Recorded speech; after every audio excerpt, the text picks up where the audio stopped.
The lead study, which we conducted at the Centre for Eye Research Australia, was really looking at that intervening early in the disease to try and stop progression to either form of late AMD. The lead study was using a novel laser to try and reverse the aging changes that occur in the retina, to slow that process down or indeed to stop it.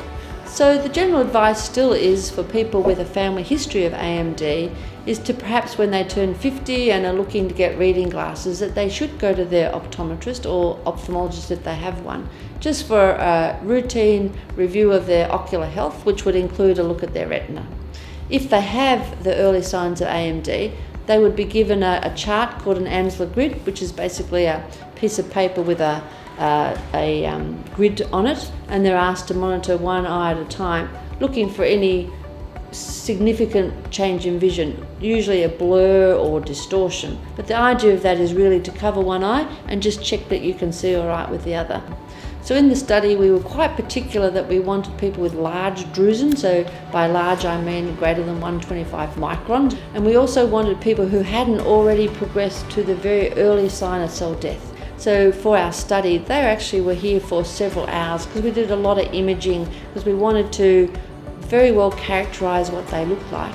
And then we also asked them to do tests that let us know how their retina was working. And the idea was that after the laser we could then monitor that as well. And after the laser they were then seen every 6 months, had all their imaging and all that functional testing done again. In the 1990s we used a thermal laser to try and get rid of the drusen, and we thought by doing so it might slow the risk of progression.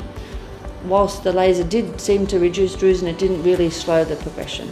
And so after that, Alex designed this laser that hopefully brought about the good effects of photocoagulation, which is to hopefully rejuvenate a layer of cells that's not working, but not the bad effects of the actual thermal killing of retinal tissue that you want to save. So this 2RT laser is still very novel, and we're still working with our basic colleagues, Professor Erica Fletcher at the University of Melbourne and her team, to try and understand actually how it works. So the initial theory was that applying the laser to this supporting layer of cells called the retinal pigment epithelium may very well cause that layer of cells to divide and give you daughter cells that are perhaps sort of acting like younger cells.